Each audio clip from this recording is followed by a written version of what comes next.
What's up? So I got an interesting one for you guys today. This was supposed to be a vlog, just kind of doing a little routine maintenance on my PC. This is the first PC I've ever built. This is the first time I've ever taken an AIO apart, and it didn't go very well. And catch-up cleans copper. And, well, it's just kind of interesting. And I know that there might be some PC stiflers that comment in the comment section about my three 140mm fans not fitting in the front. It's my PC. I do what I want with it. Anyways, without further ado, enjoy the video. I've got my PC here on the sofa bar, and I actually want to take this apart and see if it's gummed up or anything. Just kind of do a little PC maintenance. And because I want to make sure that it's good to go. I noticed that my temps at idle are a little higher than normal, so I want to go ahead and see if there's something going on with that. Plus I also got to do a little cleaning because it's getting dirty. All the fans are pretty dirty. So, but yeah, this is a big difference than what I normally upload, but we'll see how this goes. And I actually plan on just putting distilled water in this system. According to the data sheet on this particular all-in-one unit, it says that the radiator is 100% copper, and I'm pretty sure these fittings and everything here are also copper. But when I pull it apart, we'll see. I know the plate is definitely copper. I've taken that off before.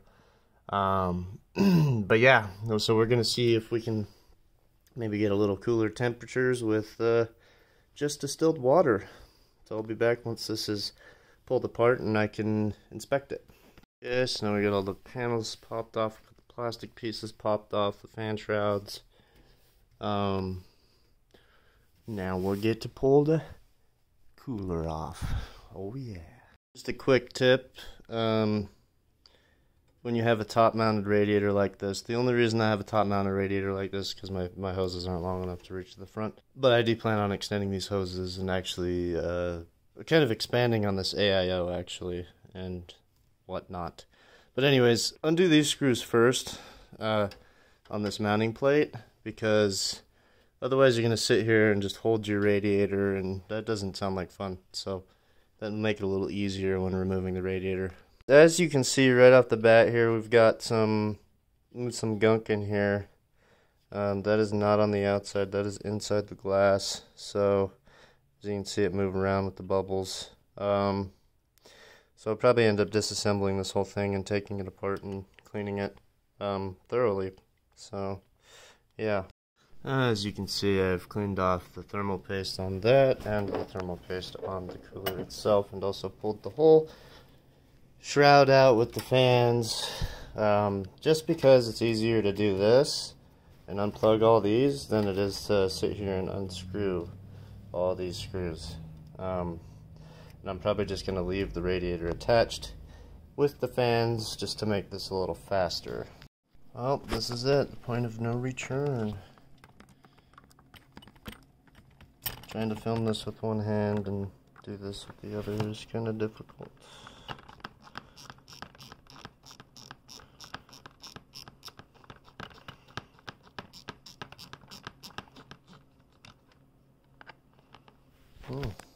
Pretty well sealed up, huh? Oh, it's got a little plunger in it. Okay, well that's cool. That's cool.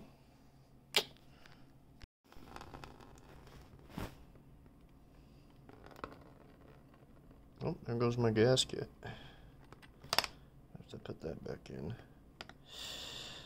Okay, so we pretty much got this guy emptied out. Now we're gonna go ahead and lift the radiator and tip it this way and empty this out.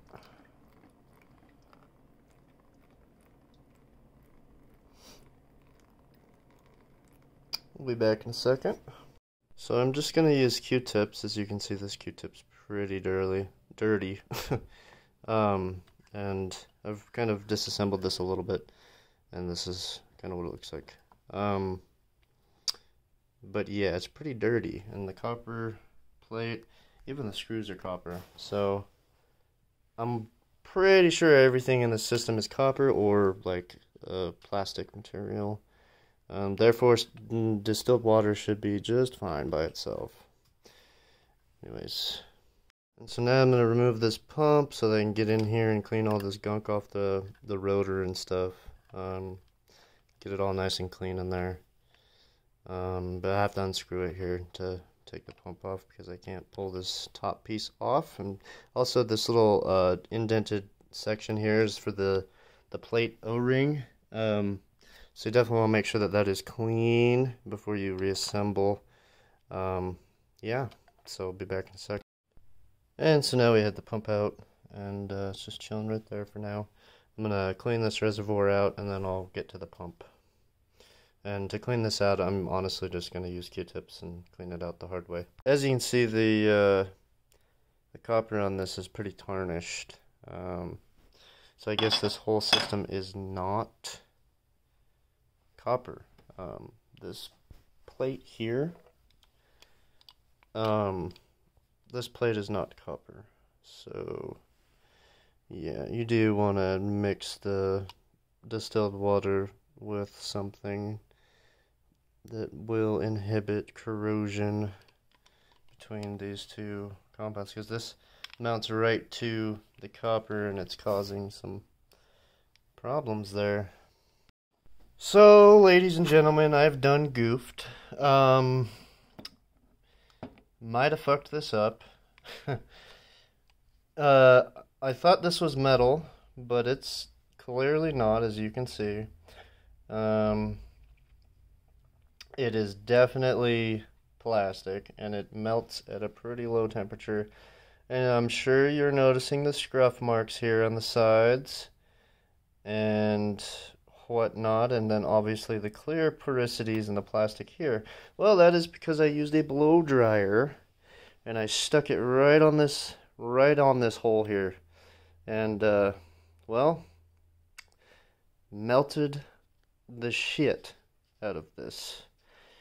So what I did was I took a file and just kind of filed down the big bubbles, right, just so that these O-rings will seal. I do know that these O-rings are only going to seal on the surface that is underneath them and the surface that contacts against the copper plate. So these should still seal, but yeah, we'll see how this works out. If it doesn't work out, then I'm gonna be buying another cooler, or see if I can find another plastic piece for this Alpha Cool system. But as you can see, it's obviously looking a little cleaner than it was. There's still some condensation in there, some wet spots. I'm not sure how I'm gonna get that out, but anyways, if we look at the copper plate, the copper plate is a little tarnished, which I guess isn't too big of a deal, but there's some pretty big chunks over here by like where the O-ring will sit. So I'm gonna be using some fucking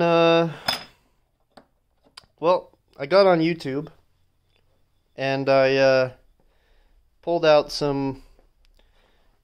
looked up some stuff, some stuff on cleaning copper and shit. So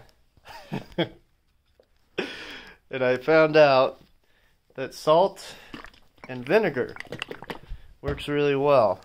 But I don't have vinegar. But you know what has salt and vinegar in it? Ketchup. Just fucking spray it on there, dude. And let it sit. Oh.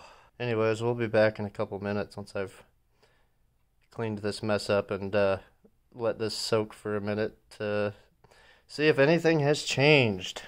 So another thing I thought I should mention, when you put this motor back in, the pump motor, make sure that you don't over tighten these screws, because if you do, you're going to crack this this plastic casing here, and then yeah, that's the point of no return right there. Okay, alrighty, we still got the ketchup soaking the copper plate, so we'll see how that looks afterwards. It's some weird YouTube video that I saw that said ketchup is a good thing to clean copper with, or brass, or silver. But yeah, anyways, back to this, the plastic thing. Good news is that I learned that this is plastic. I don't know why I thought it was metal. I guess it was just the way the copper tarnished this plastic ring on the inside of the O-ring, and it left like this silver coating on it, and so it threw me off, and I thought it was metal, and I'm a retard, basically. I probably should have just, I don't know, took a magnet to it or something. I don't even know. But anyways, the good news is I can just go ahead and use distilled water now that I know that this is plastic. So I'm just gonna continue with my plan here, because I did not order any additives for my loop. Okay, as you can see, this is still here. I haven't cleaned it up yet, but I'm about to start cleaning that up right now, so we'll be back in a second. But yeah, I'm willing to bet some money right now that this will work as is, just even with the porosities here. I mean, sure, those will cause some slight air bubbles in the system, but very minimal air bubbles like that. Those are tiny, okay? Anyways, let's go ahead and clean this copper plate up now. Now, I must say I absolutely hate the smell of ketchup. I'm not much of a ketchup fan and don't really care for it all that much. But yeah, we'll see if this even pulls any of this off. I doubt it will. And if it doesn't, oh well, it's going back together, because yeah, my girlfriend's going to be home soon, and if she sees this, she's going to be pretty mad. So, yeah. Well, as you can see, it took some off, but not a whole lot. The O-ring kind of sits right here on this outer lip anyways. So it took a lot of the tarnish off that. So we should be good to go. As you can see, areas like right here that are like pretty clean. I took that off, took some of this off. I didn't really scrub it a whole lot, so but it was pretty caked on there. And then like on the inside here, this stuff was pretty tarnished too on the cooling fins, the channels in here. It took quite a bit off, but obviously it didn't take everything off, and it's not something I would recommend doing. I just did it because, well, whatever. So let's go ahead and put this channel piece back in, goes in like this, and that's where the O-ring's gonna sit. Water goes through this slit here and then travels to the outsides. That's how it cools the CPU. Circulates through the loop. So I've got this all put back together. As you can see, this front glass is much cleaner. I just kind of got in there with a Q-tip and cleaned it out, and then the CPU plate mounted on. I went in the good old crisscross pattern and slowly tightened these down in increments. So I just went until the screws kind of stopped when I was gentle, and then slowly tightened in a crisscross pattern from there. And that has always worked on any vehicle I have worked on, so hopefully it doesn't fail me here, especially considering I melted the shit out of this. But yeah, we'll see. I'm willing to bet that it still works. Got some new thermal paste and stuff to put on, so yeah, I'll be back in a second. I gotta fill this up now, and we'll see how this goes. So I've kind of slapped it back together, and it's idling lower than it did. It was idling at 35 to 40 degrees Celsius prior, and now it seems to be idling a little under that. It seems to be idling around 30, 31 to 32 degrees Celsius. So yeah, pretty cool.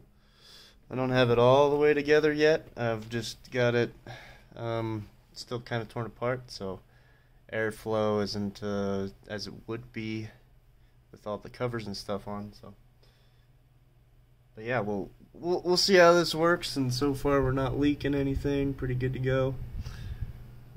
Probably give an update later on. Alright, so I've started a render. We're at 96% load. And we're only getting up to 53 degrees Celsius, 93% load. Now this is just a video render going on in the background, see? So, just rendering that.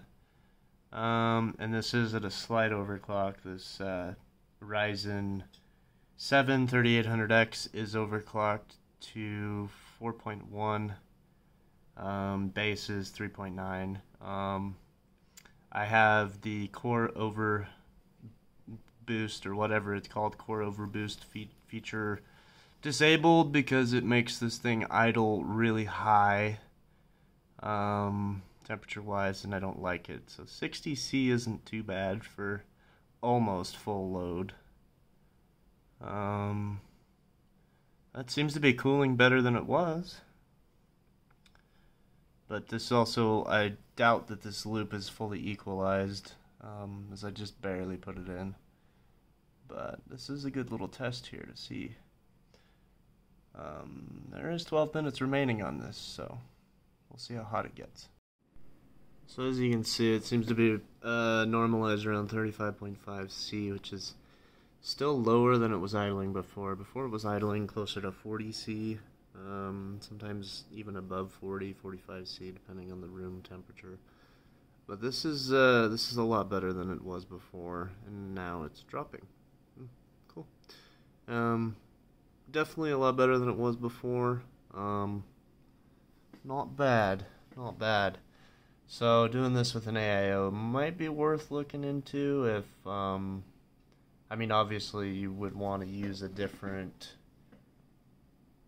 coolant mixture depending on what your AIO is made out of. Like if you've got nickel and copper, you definitely want to put something in there to prevent those from interacting with each other and causing corrosion and whatnot. But yeah, so far so good.